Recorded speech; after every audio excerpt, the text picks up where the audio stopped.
Developing story के नाजरीन खुश आमदीद। नाजरीन, गजा में फलस्तीनियों के कत्ले आम पर अमरीकी और मगरबी बेहिसी का वाज़ेह मतलब यही है कि दुनिया किसी तौर भी मुसलमानों के मामलात को सुलझाने और बहरानों के हल के लिए तैयार नहीं है, बल्कि इस वक्त तमाम बातिल कुव्वतें इस्लाम और मुसलमानों को मिटाने और उनके वसाइल पर कब्जा जमाने के लिए सरगर्म हैं। क्योंकि आलमी जोग्राफियाई में ये खित्ता पाकिस्तान जहां वाक़े है, आलमी इक्तसादियात का दहाना बन चुका है। अमरीका का अफगानिस्तान पर हमला भी एक ग्रेट गेम का हिस्सा था, वरना अलकायदा और तालिबान तो महज एक बहाना थे। अमरीका अफगानिस्तान में मिट्टी के घरौंदों पर बमबारी के लिए नहीं आया था, बल्कि आलमी कुव्वतों का अफगानिस्तान की जानिब अमरीका को धकेलने का मकसद पाकिस्तान के जौहरी हथियारों को ठिकाने लगाना और चीन की बढ़ती हुई इक्तसादी कुव्वत के सामने बंद बांधना था, ताकि वस्त एशियाई रियासतों के मादनी वसाइल पर आसानी से हाथ साफ किए जा सके। और जिस वक्त मशरिक़ वस्ता में इसराइल की दज्जाली क़यादत का ऐलान हो तो कोई भी उसे रोकने वाला न रहे। उधर मुसलमानों का ये हाल है कि उनकी हुकूमतों को IMF और वर्ल्ड बैंक की शक्ल में या तो रोटी दिखाई जाती है या नाफरमानी की सूरत में नेटो, इसराइल और भारत की तलवार चमकाई जाती है। अब फैसला खुद मुसलमानों को करना है कि उन्हें यह हिकारत आमेज रोटी खानी है या गैरतमंद मिल्लत की तरह इस तागूती तलवार का मुकाबला करना है। अफसोस कि हमारे कुछ लोग उनके आलायकार बने हुए हैं। दूसरी जानिब ये खदशा भी मौजूद है कि कहीं पूरे खित्ते का वही हाल ना हो जाए जो लॉरेंस ऑफ अरेबिया ने अरबियों का इस्तेमाल करके खिलाफत उस्मानिया का किया था। ब्रिटिश आर्मी का जासूस जिसने अरबों को कौमियत के नाम पर पहली जंग अजीम में धकेला था। एक ताकतवर खिलाफत के जवाल के दूसरे असबाब के साथ एक सबब ये भी बना था। इस वक्त वाशिंगटन की तरफ से 11 सितंबर तक अफगानिस्तान से अमरीकी इनखला के ऐलान के बाद अफगानिस्तान में शरपसंद अनासिर मुतहर्रिक हो चुके हैं, जो अशरों से जंगज़दा इस मुल्क और खित्ते की बदअमनी में अपना मफाद तलाश कर रहे हैं। मजीद तफसीलात में जाने से पहले हमारे चैनल को लाइक और सब्सक्राइब करने के साथ बेल आइकन जरूर प्रेस करें। नाजरीन, ईद के 3 रोज की जंग बंदी के बाद तालिबान ने अफगानिस्तान के तोलो अर्ज में एक ऐसी जंग छेड़ दी है जिसकी गुज़िश्ता 10-15 साल में मिसाल नहीं मिलती। जनूबी और मशरिकी अफगानिस्तान में तो उनकी कार्रवाइयाँ पहले से ही जारी थीं, लेकिन इस दौरान उन्होंने इंतहाई शमाल में वाक़े कुंदोज, इंतहाई मगरिब में वाक़े जोज़जान, शमाल मशरिक में चीन, पाकिस्तान और ताजिकिस्तान की सरहदों से मुल्क नूरिस्तान और बदख्शा में भी जबरदस्त जंग शुरू कर दी है। अफगानिस्तान के 1 दर्जन से ज़ायद सूबों के मुख्तलिफ इलाकों में अफगान सिक्योरिटी फोर्सेस और तालिबान की भरपूर जंग जारी है।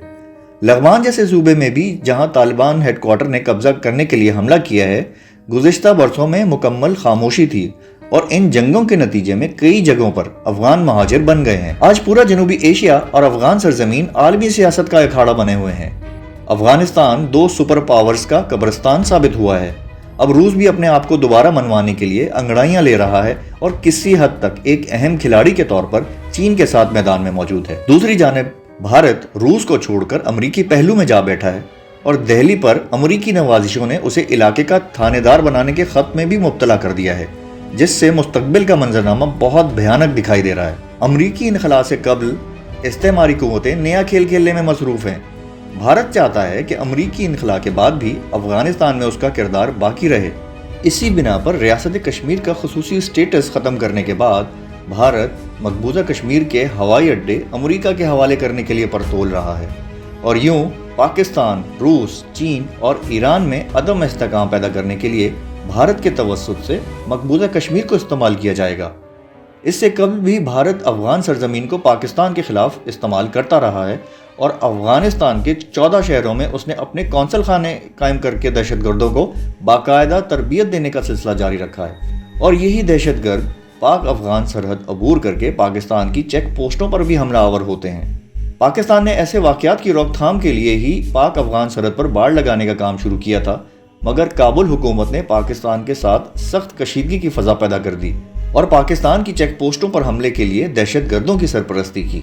मौजूदा अफगान सदर अशरफ गनी भी हामिद करज़ई की तरह पाकिस्तान के खिलाफ जहरीले प्रोपेगेंडे में मसरूफ़ हैं। एक इंटरव्यू में अमरीकी बेवफाई की शिकायत करते हुए उन्होंने ये इल्ज़ाम भी आयद किया कि अब जो कुछ भी है पाकिस्तान के हाथ में है। उन्होंने कहा कि अब अमेरिका का रोल कम हो गया है और अफगानिस्तान में अमल के लिए जो कुछ करना है वो पाकिस्तान ने करना है। उन्होंने ये भी इल्ज़ाम आयद किया कि तालिबान पाकिस्तान के कंट्रोल में है और अगर तालिबान जंग जारी रखेंगे तो उसका मतलब यही होगा कि पाकिस्तान जंग के ज़रिए अफगानिस्तान पर कब्जा करना चाहता है। उनके इंटरव्यू का लुब्बे लबाब ये था कि तालिबान सियासी हल नहीं चाहते, ان کی حکومت ان سے لڑے گی، اور یہ کہ امریکہ اور یورپ کو اس جنگ میں افغانستان کی مدد کرنی چاہیے اور پاکستان پر دباؤ ڈالنا چاہیے۔ امریکی بھی اب اس بات کو نہیں چھپاتے کہ اب ان کا نمبر 1 حریف اور ہدف چین ہے، اور ظاہر ہے کہ اس خطے میں چین کا نمبر 1 حلیف اور دوست پاکستان ہے، جس کے سی پیک کے ذریعے ہی چین سمندر تک پہنچ رہا ہے، اور اگر افغانستان میں امن ہوا تو اسی راستے سے ہی وسط ایشیا تک جائے گا۔ اگر افغانستان میں امن آتا ہے تو اس کا سب سے زیادہ فائدہ پاکستان اور چین کو ہوگا، اور بد امنی کا سب سے زیادہ نقصان ان دونوں ممالک کو ہوگا۔ اب اگر امریکہ سوویت یونین کے مقابلے کے لیے اس کے گرد بحران بنا رہا تھا تو چین اور پاکستان کے لیے کیوں نہیں بنائے گا، جبکہ وہاں سے 2 اور حریفوں یعنی ایران اور روس کے لیے بھی مشکلات کھڑی کی جا سکتی ہیں۔ امریکہ طالبان اور پاکستان کو لڑانے کی کوشش کرے گا۔ اب حالیہ ہی یہ شرارت دیکھیں کہ امریکہ افغانستان سے تو نکل رہا ہے لیکن پاکستان سے اڈے مانگ رہا ہے۔ پاکستان نے اڈے دیے ہیں اور نہ دینے کا ارادہ رکھتا ہے، لیکن امریکہ کے زیر اثر میڈیا اور افغان میڈیا یہ خبریں پھیلا رہا ہے کہ پاکستان نے اڈے دے دیے ہیں، جس کے جواب میں طالبان نے پاکستان کی طرف اشارہ کرتے ہوئے دھمکی نما بیان دے دیا کہ اگر پڑوسی ملک نے اڈے دیے تو اچھا نہیں ہوگا۔ امریکہ نے افغانستان کے حوالے سے یہ کامیابی حاصل کی ہے کہ طالبان سے قطر معاہدے کی صورت میں یہ گارنٹی لے لی گئی ہے کہ وہ القاعدہ وغیرہ کو اپنی سرزمین استعمال کرنے نہیں دیں گے۔ اب اگر افغان ایک دوسرے کو مارتے ہیں اور اس کے نتیجے میں چین اور پاکستان کے لیے مشکلات بنتی ہیں تو امریکہ کو اس سے کیا؟ اس کے فوجی تو نکل جائیں گے، تو پھر اسے کس چیز کی پرواہ ہے؟